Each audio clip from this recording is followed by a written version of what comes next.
new finally comes out of their shelves. The Cameroon's electricity distribution company says the low level of water at River Senegal is among other reasons for the electricity rationing in the country, plus what is delaying the operationalization of a joint force to fight against Boko Haram. Discover the reasons in this newscast. Those are the top stories.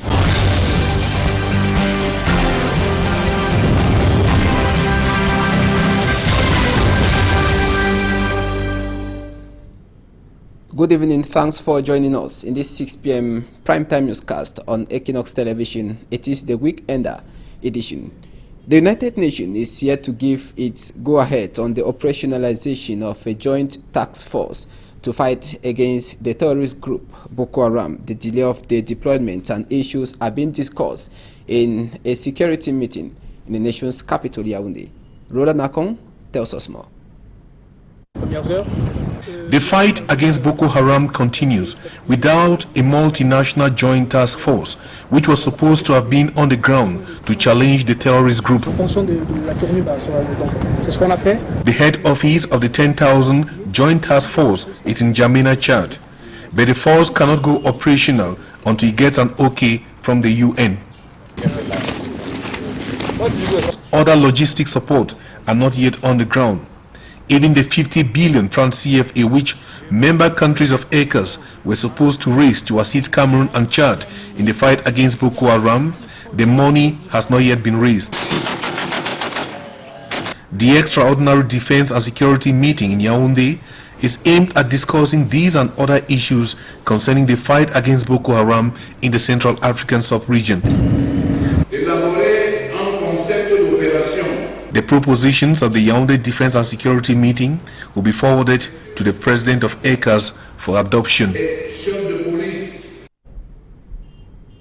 And we stay in the nation's capital, Yaoundé, where members of the Press Card Commission have met in their first ever meeting after the appointment on May 18, 2015 by the Minister for Communication, Issa Chiruma Bakari. Today's meeting was a mere acquaintance among members. Nonetheless, they are expected to choose their president, a choice which will be forwarded to the Prime Minister, Philemon Yang, for validation. The press card is one of the fallouts of the National Communication Forum that held in 2012. Here now is an excerpt sent to us by our Yaoundé-based reporter Roland Akon of Communication Minister Issa Chiruma Bakari.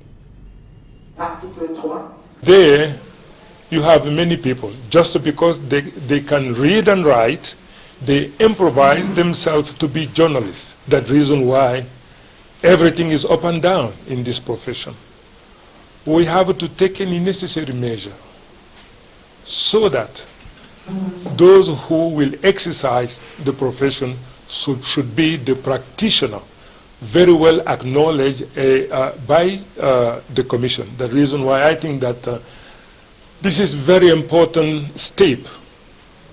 This is very important leap forward in order to give you the right position, which ought to have been yours, but which unfortunately today is not the case, because your profession is plagued by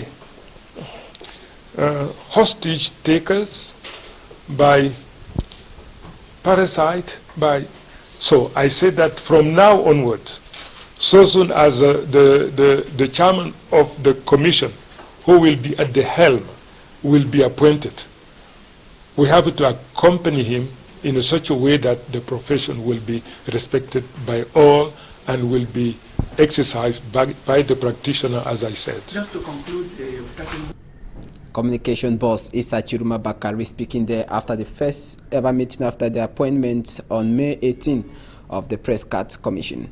On to something else, Cameroon's electricity distribution company, ENIO, has revealed that the recent power rationing is caused by three major obstacles: the low level of water at River Senegal, outdated transmitters, and ongoing rehabilitation works in the country. They made the revelation during a meeting held with the press in the economic capital, Douala. Details in the following report. Intermittent power outage in Cameroon is frustrating the population. Big cities like Douala and Yaoundé are mostly hit, meaning a halt in business activities. in Cameroon's economic capital. Persistent power failures have frustrated consumers who now have to work to the rhythm of electricity distributing company. Households are affected, petty businesses, companies, and students taking part in end-of-year exams. Even in some NU offices, power failures have driven customers away who cannot pay their bills. After weeks of power outage, followed by criticism, NU officials finally come out of their shelves.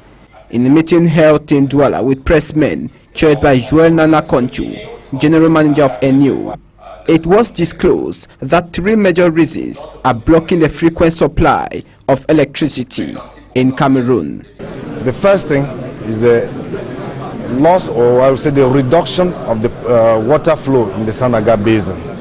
Compared to year 2014, where we had a flow of above 1,200 cubic meters per second, we are today below 600 cubic meters per second. And you can then understand what loss we have in the hydro mix in Cameroon, which represents 56% of our total generation. The worst are the rotten electric poles that keeps falling in succession, whose replacement takes at times months. On the second hand, we have incidents. These are things which come on every day. Major problems of incidents are due to wood poles and to vegetation and to material which are somehow obsolete. You remember we have a lot of material which are quite old. We have been replacing and we have been repairing all through. NU officials explain that the demand for electricity in Cameroon revolves around 2,000 megawatts. Cameroon has an installed capacity of 1,279 megawatts, of which 997 belongs to NU. This, the General Manager said, is contributing to the deficit. With an annual request of 7.5%, NU can only produce 1,000 megawatts. To solve this problem, NU is working on a 5-pillar development-based program, which, among others, include the balance between demand and supply, improving on quality of services and operational performance through a 10-year development program, and ameliorating human resource department. With this long-run program, intermittent power cut is far from being over and could take 5 more years by 2020, where NU is investing 477 billion francs CFA to obtain 2,500 megawatts in the future.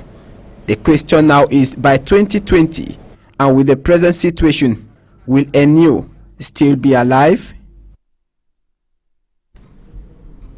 Meantime, development is still to see the light of day in Loom of the Mungo Division, though council executives are positive about their achievements. So far, roads are in bad state and some localities still have no street light. The problems were discussed during a council meeting held recently. Mimi Mifo tells us more. But I want to remind you that after 5 years, you'll be standing before that fair population for judgment. So the judgment, if it is positive, you will be re-elected. If it's not positive, you yourself, you will see. The evaluation of the Loom Council executives is now, as reiterated by the second Assistant Senior Divisional Officer for Mongo. Some neighborhoods are still deprived of potable water, and those street lights have been installed in major parts of the city. Interior areas are still in the dark. The periphery have become hideouts for many of the underworld, she explains.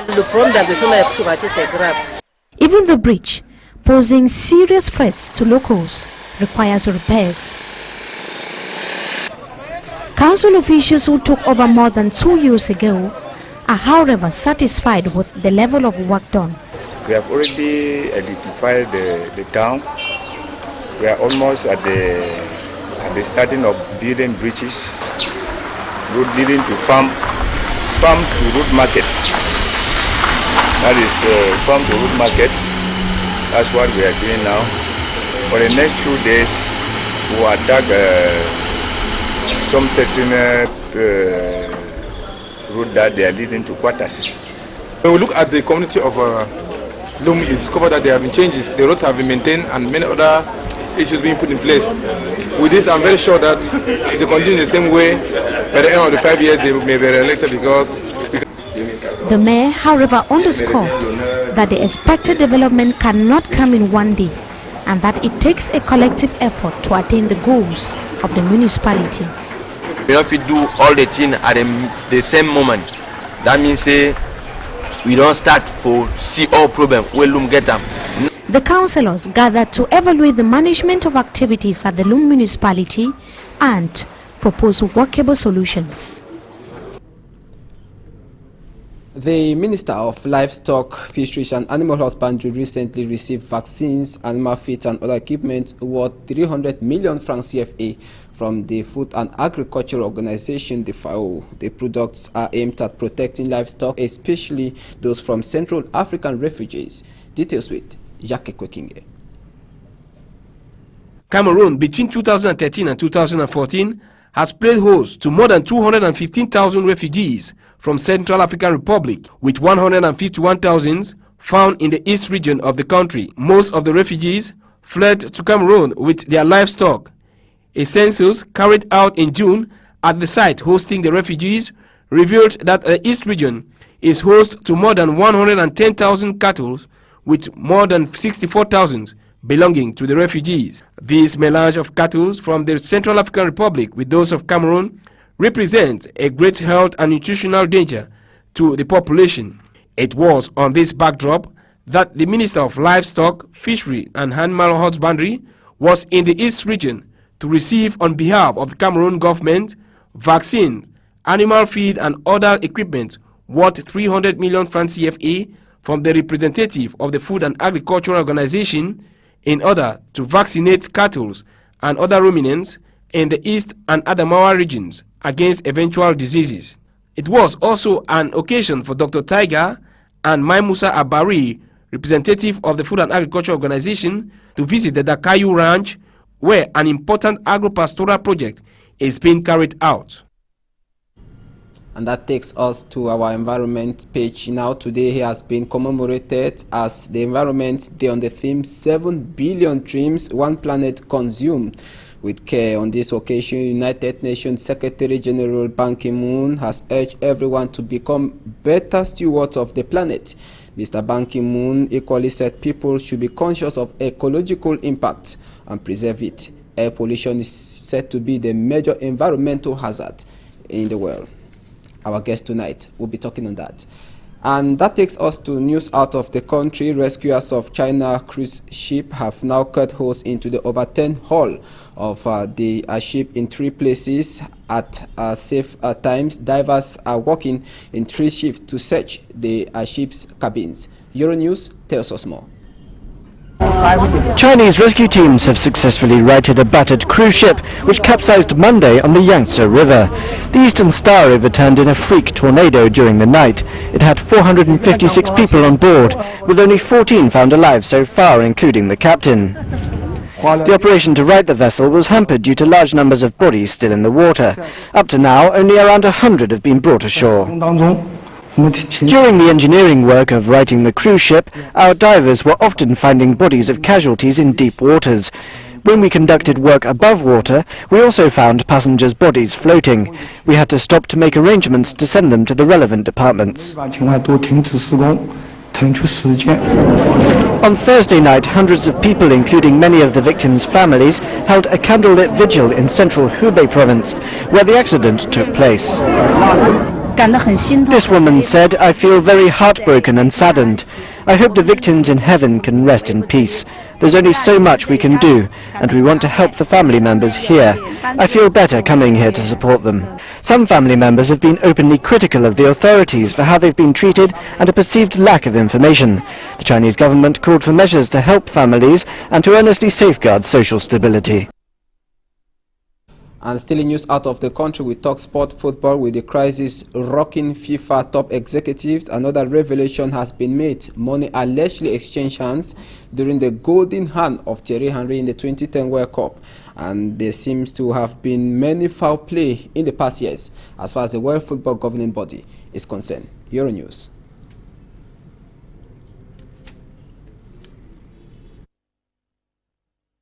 There are calls for an investigation into alleged arbitrary payments by FIFA after football's world governing body admitted compensating Ireland after a controversial handball deprived the country of World Cup qualification. Amid outrage over Thierry Henry's so-called hand of God that sent France to South Africa in 2010 instead, FIFA paid the Irish FA €5 million to avoid a damaging legal case. FIFA said it was a loan to build a stadium, later written off when Ireland failed to qualify for the next World Cup. We felt we had a legal case against FIFA because of how the World Cup hadn't worked out for us with the Henry handball. Also the way Blatter behaved, if you remember, on stage, having a snigger at us and having a laugh at us. So that day when I went in and told him how I felt about him, and there were some expletives used, we came to an agreement. It's a very good agreement for the FAI, a very legitimate agreement for the FAI. The 2010 FIFA... The award of the 2010 World Cup to South Africa is also under the spotlight. South African police are to investigate allegations that a $10 million bribe was paid to ensure the country hosted the tournament. An ex-FIFA official has admitted in the US that he agreed to take bribes related to the bid. Amid the daily torrent of revelations and corruption accusations, FIFA's outgoing president tweeted that he was working hard on reform. 4 days after being re-elected, Sepp Blatter said he would step down once his successor was chosen. And that takes us to the second part of this news. Right ahead.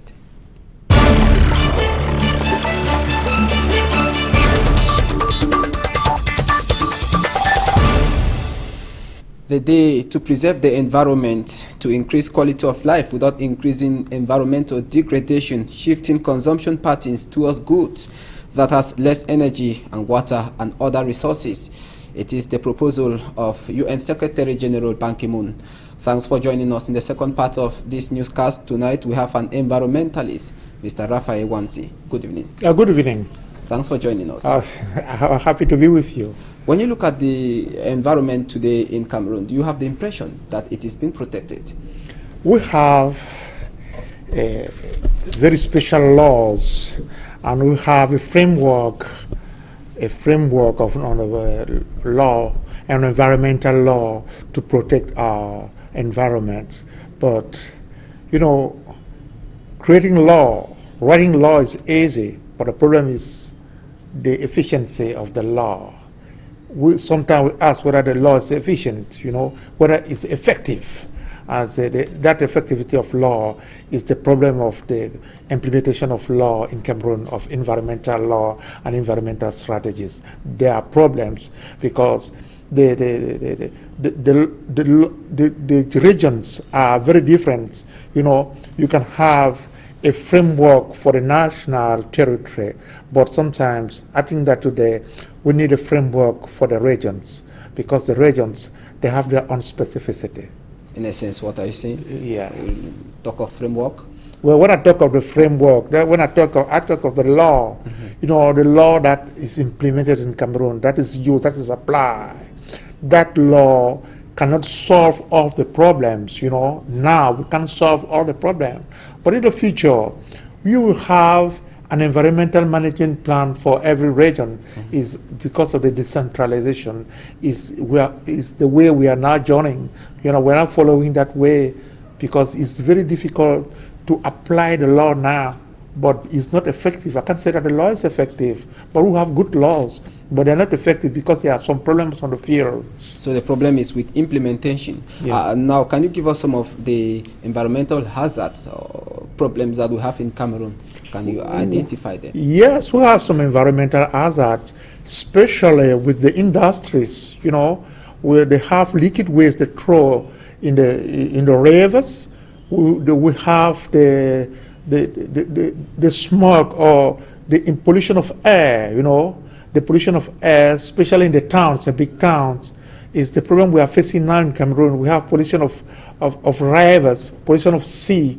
We have it, and we must take it in account. It's a real problem. And what could be the negative effect of this, especially with air pollution, where the World Health Organization says about 8 million people die yearly in the world as a result of air pollution? A result of air pollution is quite normal. Is the growing of industry. You know, we don't have control. We don't have real monitoring of the air we use now, or we don't have a real monitoring of the air coming from the industry, or the waste that are thrown out of the industry. We don't have a real monitoring. We have the standards, but the the industries don't really respect the standards in the world, you know. So what can be done? What can Cameroon do? Cameroon do. We have what we call environmental impact assessment, and we have what we call control on the regular control on industries, and those controls are going on, and sometimes some industries are sanctioned, and when they are sanctioned, they come back to the standards. But I think that today we don't have the means of our policies because we can't control all the industry all over the territory. All right. Yeah. Now, in big cities like Cameroon and Yaoundé and other cities, you have the problem of air pollution. We have the problem of air pollution. In villages, you have the problem of dust, temperature. There are those who are allergic to asthma. How can you put all this together? We have the problem of dust because we don't control our wastes. In certain towns, I travel all over the country. In certain towns, they don't have special disposals where they can throw their wastes, because in the village, in the small towns, we are now facing the problem of synthetic wastes. In the past, they have organic waste because they eat something like plantains, like fruits, and they throw them. And those, they were all, what I can say in our language, they were all biodegradable. Okay. Yeah, they were biodegradable. But today, in the village, in some small towns, people use synthetic wastes. They produce synthetic waste like the plastic bags and others. And they are facing the problem that today they don't know the small villages are invaded by the synthetic waste. There's also the problem of temperature. We've seen in India, many have died because many have died in India. It's a problem of climate change. There's a real climate change in the world, and the climate change really affects the country, or the tropical country, the country in the south. Yeah, and we can see that the same thing happened in India. We have it here. We have it here because you can feel that at certain times the level of the temperature is very high, and the heat, is you can feel it, and it's very difficult for people to live in the town. Sometimes, some 2 weeks ago, it was very hot in Douala, especially. But things are changing. The climate change is a reality, and people must accept it and face it, because the climate change has a great impact on the economy. That is why Mr. Ban Ki-moon is calling the people, is calling the world to consume responsibly. Okay, when you look at, maybe we'll give alternative, that's some measures to put in place. What are some ecological friendly alternative to waste management? Is providing door-to-door services like what Isakam doing enough? No, we have to respect the standards. Even the government must respect the standards. Like in Douala. In Douala especially, we don't have air monitoring for the town. Sometimes I'm taking in account that in Douala, as we don't have it, I must go and compare, or I must go and do it myself when I have to carry out an environmental impact assessment for an industry like in Dokoti especially, where there is a great concentration of industries, and it's an industrial zone in Dokoti. Those sort of things are very difficult, but the implementation of environmental issue they're all new issues. It's recent, it's quite recent. People are dying, really. People are affected. 8 million people globally. Yes, 8 million affected, but it's not that the world is taking in conscience that we have to really to protect the environment, because it was something was theoretical, but now people are now watching the risk. They're now appreciating the risk and the hazards coming from the pollution of the environment. Some workable solutions before we move out of this interview. That's for Cameroon. As far as Cameroon is concerned, air pollution, waste management, some workable solutions proposed. We must sensitize people. Education. You must start educating the young men in the primary school and telling them that the protection of the environment is very important. You know, when you start with young children, you know, you start with young men telling them that, speaking of environment, they really understand. But when you start with old people, you know, with adults, they don't take it in account. You know, when you speak of environment to young men, to children, they understand it better. Okay. All right. Thank you very much, Mr. Raphael Wansi, no, don't mention. for having joined us in this edition of the news. I'm happy. I'm also happy to be with the Notes. Okay. Thank you. Thanks for having joined us, televiewers, in this edition of that's the weekend edition of the 6 p.m. primetime newscast on Equinox Television. Good night and have a nice weekend.